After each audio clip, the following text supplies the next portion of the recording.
Chers amis de Saint-Nicolas des Lorrains, nous poursuivons notre lecture de Dominum et Vivificantem, l'Esprit Saint qui est Seigneur et qui donne la vie pour nous préparer à la Pentecôte. Nous avons survolé la première partie un peu rapidement, intitulée L'Esprit du Père et du Fils donné à l'Église. Donc le pape Jean-Paul reprenait qui est le Saint-Esprit, comment il s'est révélé dans l'histoire du salut, en Jésus, dans l'Église. Deuxième partie, l'Esprit Saint met en lumière le péché du monde. Et troisième partie, aujourd'hui, nous commençons l'Esprit qui donne la vie. Au début de cette partie, le pape rappelle pourquoi est-ce qu'il écrit cette encyclique.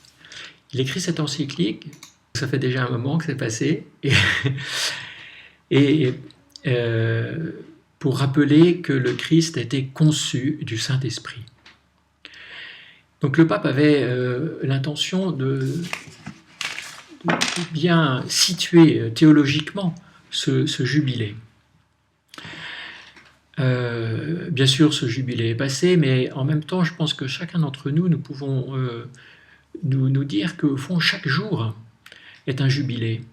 Chaque jour que Dieu nous donne, nous invite à refaire mémoire de ce don. Le Christ a été conçu du Saint-Esprit. Du reste, la prière de l'Église nous y invite à travers l'Angélus, matin, midi et soir. L'ange du Seigneur apporta l'annonce à Marie et elle conçut du Saint-Esprit. C'est donc vers l'Esprit Saint que se tournent les pensées, le cœur de l'Église, en cette fin du XXe siècle, dans la perspective du 3e millénaire qui est déjà commencé, depuis la venue de Jésus-Christ dans ce monde. L'apôtre Paul dit que c'est à la plénitude des temps que l'Esprit, que Dieu a envoyé son Fils dans le monde.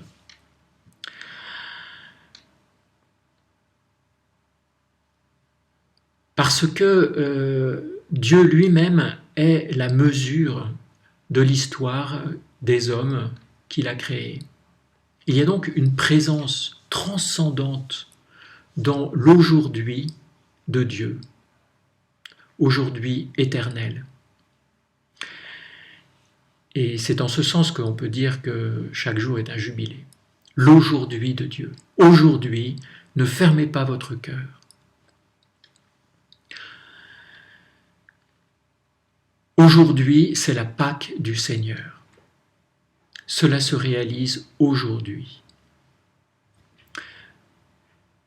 Celui qui est, qui était et qui vient, celui qui est l'alpha et l'oméga, le premier et le dernier, le principe et la fin, ce Dieu qui a tant aimé le monde, qu'il a donné son Fils unique, afin que quiconque croit en lui ne se perde pas, mais ait la vie éternelle. Quand vient la plénitude des temps, Dieu envoya son Fils, né d'une femme, afin de nous conférer l'adoption filiale. Et cette incarnation du Fils est advenue, du Fils Verbe, est advenue par l'Esprit Saint.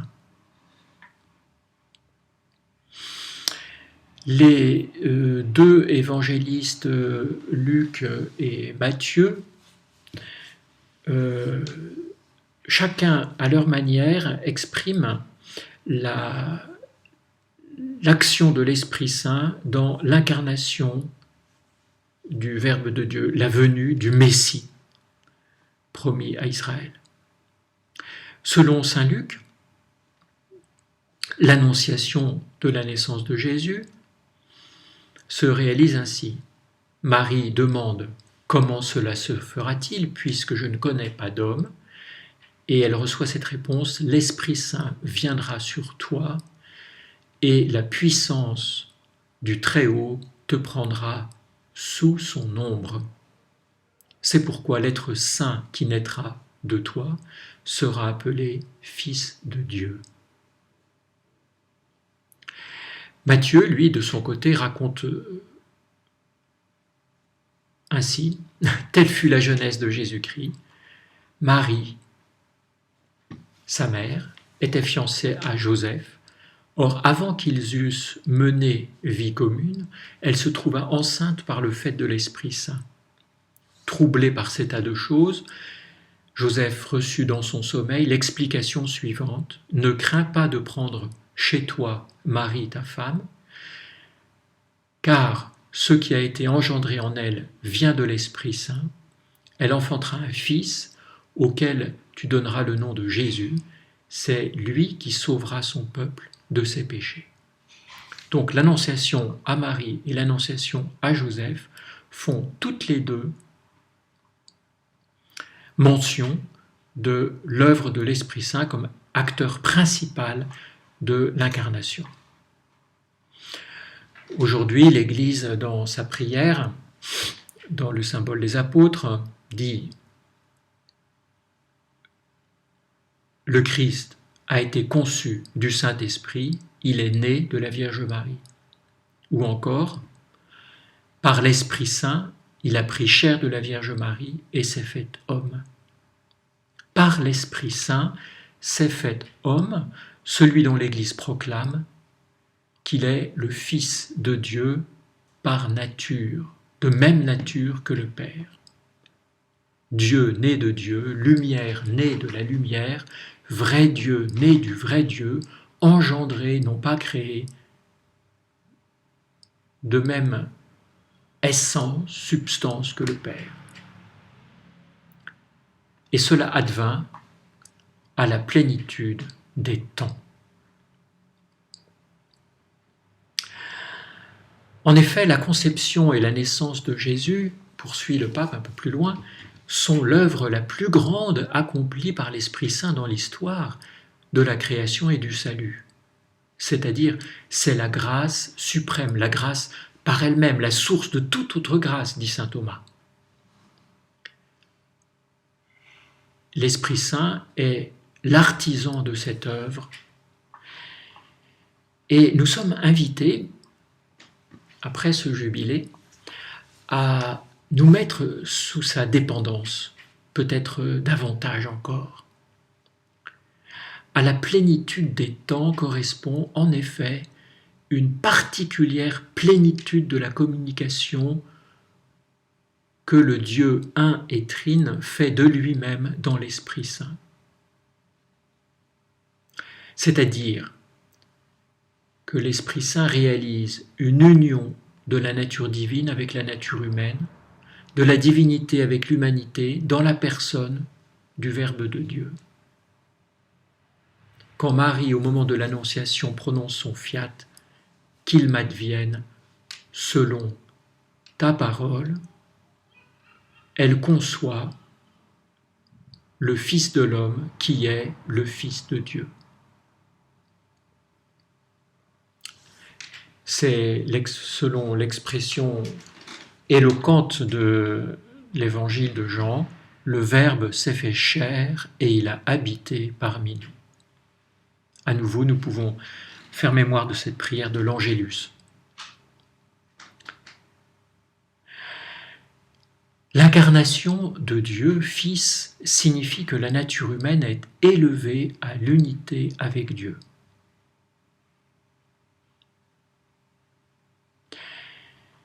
L'incarnation a donc un sens cosmique, une dimension cosmique, parce que le Christ, premier-né de toute créature, en s'incarnant dans l'humanité individuelle de Jésus, s'unit en quelque sorte à toute la réalité de l'homme, qui est aussi chair, et à travers elle, avec toute chair, avec toute la création. De sorte que saint Paul, moi qui y ajoute, disait que la création tout entière languit, gémit dans l'attente de la révélation des fils de Dieu, comme un long enfantement qui dure encore.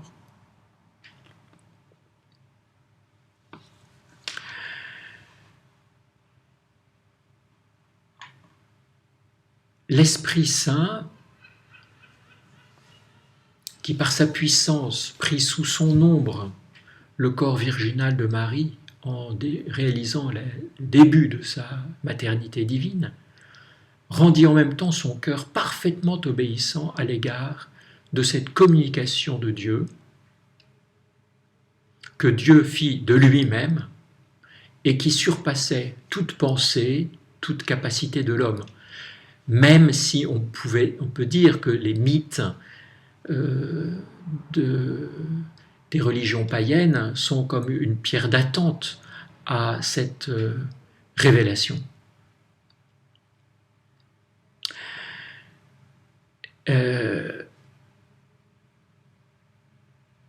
Et le pape termine cette introduction à la troisième partie en contemplant le oui de Marie à travers l'exclamation d'Élisabeth « Bienheureuse celle qui a cru ». Marie est entrée dans l'histoire du salut par l'obéissance de la foi.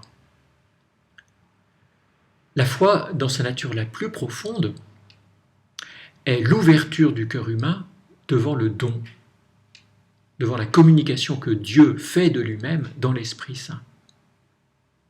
Saint Paul écrit « Le Seigneur, c'est l'Esprit, et où est l'Esprit du Seigneur, là est la liberté. » Je voudrais m'arrêter un tout petit instant sur cet aspect parce que psychologiquement, nous avons toujours une dialectique entre obéissance et liberté. Si j'obéis, je suis plus libre. Eh bien, si j'obéis à l'Esprit Saint, je suis encore plus libre parce qu'il libère. Il me libère non seulement de mes attachements mauvais, de mes dépendances, infantilisantes ou dégradantes, mais il me libère aussi de ma volonté propre, qui met une limite à la perspective immense, infinie du regard de Dieu sur moi. Cette plénitude s'est manifestée de façon sublime précisément dans la foi de Marie, par l'obéissance de la foi. Bienheureuse celle qui a cru. Vous voyez, frères et sœurs, je trouve ça très beau de voir, de contempler, de recevoir que la transmission de la foi se réalise parce que le Père du ciel attire à lui ses enfants en donnant son esprit. Et le pape insiste souvent, le pape François insiste souvent sur cet aspect que nous ne sommes pas chargés de convaincre les gens, de les amener par notre persuasion, mais de rendre témoignage en nous laissant nous-mêmes conduire par l'Esprit Saint. Et aujourd'hui encore, dans sa messe à Sainte-Marthe, le pape rappelait que le témoignage n'est pas un prosélytisme. Nous rendons témoignage de ce que Dieu fait. Et Dieu, dans le cœur de cette personne, donne la possibilité d'accueillir librement ce don. Voilà. Nous terminons aujourd'hui par cette contemplation de l'obéissance de Marie béatifiante. Marie, bienheureuse parce qu'elle a cru, en faisant un acte d'obéissance de la foi, elle est béatifiée, c'est-à-dire rendue bienheureuse. Voilà. Et je voudrais terminer par une toute petite note, c'est que cet événement majeur de l'histoire de l'humanité, inégalé, s'accomplit dans une modestie humaine invraisemblable. Et je pense que c'est important de le mesurer aujourd'hui où nous peinons à cause des difficultés de pouvoir pratiquer le culte, de venir dans nos églises. Bien sûr, on va toujours peut-être trouver des gens qui ont des idées nouvelles pour faire une nouvelle église, etc. Le problème, c'est sursum corda, élevons notre cœur. Qu'est-ce que Dieu accomplit à travers l'édit de César? N'oublions pas que ce mystère de l'incarnation s'est accompli à Nazareth, donc en Galilée, et non pas à Jérusalem, au centre de la vie spirituelle d'Israël, aux confins des nations païennes, dans une petite maison toute simple. Jésus est né à cause de l'édit de César à Bethléem, dans une précarité incroyable.